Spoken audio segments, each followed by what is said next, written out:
3 வயது என்பது ஒரு குழந்தையின் வாழ்க்கையில் மிகவும் முக்கியமான காலம்.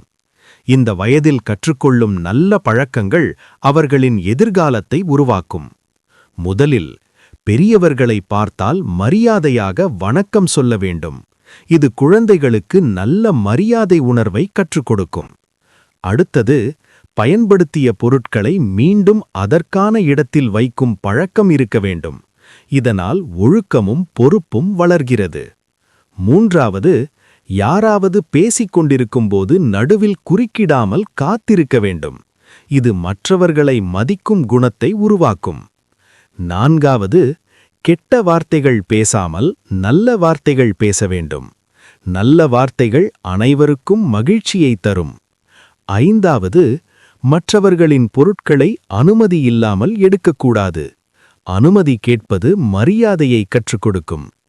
ஆறாவது, தவறு செய்தால் தயங்காமல் மன்னிக்கவும் என்று சொல்ல வேண்டும். இது பொறுப்புணர்வை வளர்க்கும். ஏழாவது, ஒவ்வொரு குழந்தையும் குறைந்தது ஒரு விளையாட்டையாவது கற்றுக்கொள்ள வேண்டும். இது உடல் ஆரோக்கியத்தையும் தன்னம்பிக்கையையும் அதிகரிக்கும். எட்டாவது, உணவை வீணாக்காமல் இருக்க வேண்டும். உணவின் மதிப்பை குழந்தைகள் சிறிய வயதிலேயே புரிந்து கொள்ள வேண்டும். இந்த நல்ல பழக்கங்களை குழந்தைகளுக்கு கற்றுக் கொடுத்தால் அவர்கள் நல்ல ஒழுக்கம் கொண்ட நல்ல மனிதர்களாக வளர்வார்கள்.